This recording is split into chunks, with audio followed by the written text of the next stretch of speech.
राधे राधे, जय श्री कृष्णा। आप सभी का बहुत बहुत स्वागत है हमारे चैनल में।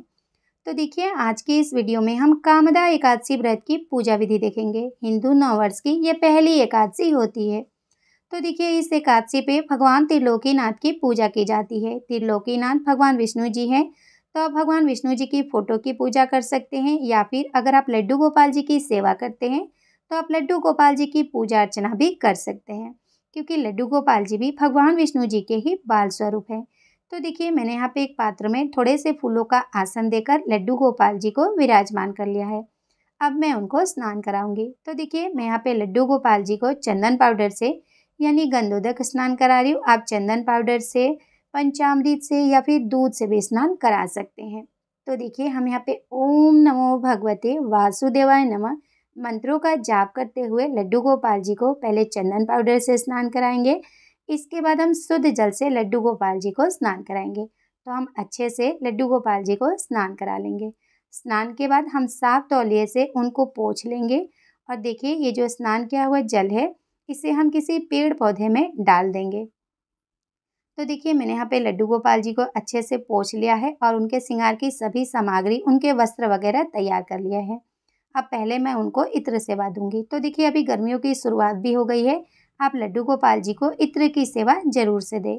मोगरे वाले इत्र से या फिर गुलाब वाले इत्र से आप उनकी मालिश करें। तो देखिए, इत्र सेवा के बाद अब हम उनको पोशाक धारण करा देंगे।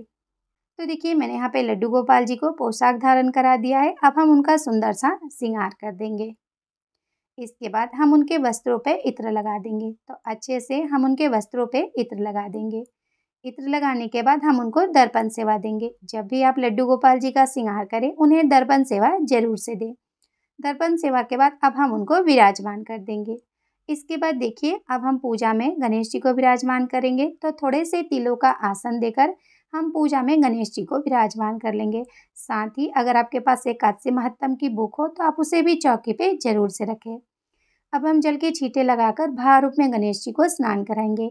इसके बाद वस्त्रों की कलावा अर्पित करेंगे, जनेऊ अर्पित करेंगे और हम तिलक करेंगे। तो हम गणेश जी को चंदन से तिलक करेंगे, लड्डू गोपाल जी को भी हम चंदन से तिलक करेंगे।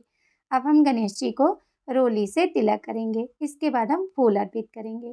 तो आपको जो भी फूल मिल जाए, आप उससे भगवान की पूजा अर्चना जरूर से करें। हम यहाँ पे सभी को फूल अर्पित कर देंगे। अब पूजा में हम तिल अर्पित करेंगे। एकादशी पे चावलों का प्रयोग नहीं किया जाता है, तो आप पूजा में तिल का ही प्रयोग करें। अब हम लड्डू गोपाल जी को तुलसी पत्र अर्पित करेंगे, और तुलसी पत्र आप पहले से ही तोड़ के रखें, क्योंकि एकादशी पे तुलसी नहीं तोड़ी जाती है। अब पूजा में हम यथाशक्ति दक्षिणा अर्पित करेंगे, ताकि जाने अनजाने हमसे जो भी भूल चूक हुई हो वह क्षमा हो जाए।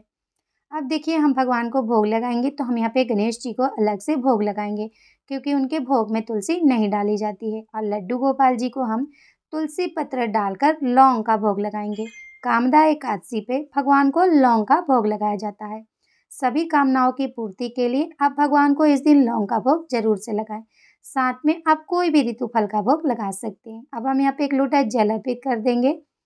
तो देखिए, इस तरह से हम बहुत ही सरल विधि से कामदा एकादशी व्रत की पूजा करेंगे। कामदा एकादशी का व्रत 8 अप्रैल को रखा जाएगा। 9 अप्रैल को सुबह 6:02 से 8:34 के बीच एकादशी व्रत का पारण है। तो आप इस बीच अपने एकादशी व्रत का पारण जरूर से कर ले। अब हम एक लोटा जल लेके हाथ में थोड़े से तिल लेकर एकादशी व्रत की कथा सुन लेंगे। कथा सुनने के बाद हमने जो तिल लिया है वो भगवान के पास अर्पित करेंगे। थोड़े से हम जल के लोटे में डालकर सूर्य देवता को अर्घ दे देंगे। अब देखिए, कामदा एकादशी पे हवन का विशेष महत्व है, तो आप छोटा सा हवन जरूर से कर ले। तो देखिए, मैंने यहाँ पे तुलसी जी की सूखी हुई लकड़ी ली है हवन के लिए। आप गाय के उपले को भी सुलगा सकते हैं, या फिर अगर आपके पास तुलसी जी की सूखी हुई लकड़ी है तो आप उससे भी हवन कर सकते हैं।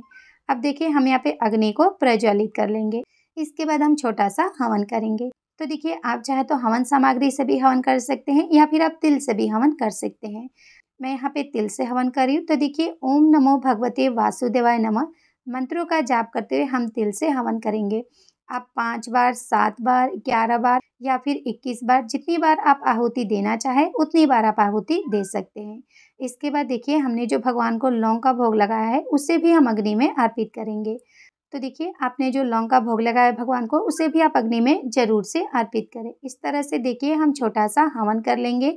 हवन के बाद अब हम भगवान की आरती करेंगे। तो हम यहाँ पे सबसे पहले गणेश जी की, इसके बाद हम लड्डू गोपाल जी की, सभी की हम प्रेम पूर्वक आरती कर लेंगे। आरती के बाद हम 2 बार जल को घुमाकर आचमनी करेंगे और अपनी पूजा को पूर्ण करेंगे। पूजा के बाद हाथ जोड़कर पूजा में हुई भूल चूक के लिए हम भगवान से क्षमा याचना करेंगे और अपनी मनोकामना पूर्ति के लिए प्रार्थना करेंगे। तो देखिए, आप इस तरह से सरल विधि से कामदा एकादशी व्रत की पूजा जरूर से करें। पूजा के बाद जल के लोटे से आप सूर्य देवता को अर्घ दे दें। भोग प्रसाद आप सभी में बांट दें। और देखिए, इस एकादशी पे हवन का विशेष महत्व है, तो आप छोटा सा हवन जरूर से करें। साथ ही आप इस दिन भगवान को लौंग का भोग भी जरूर से लगाएं। इससे हमारी सभी कामनाएं पूर्ण हो जाती है। राधे राधे। जय श्री कृष्ण।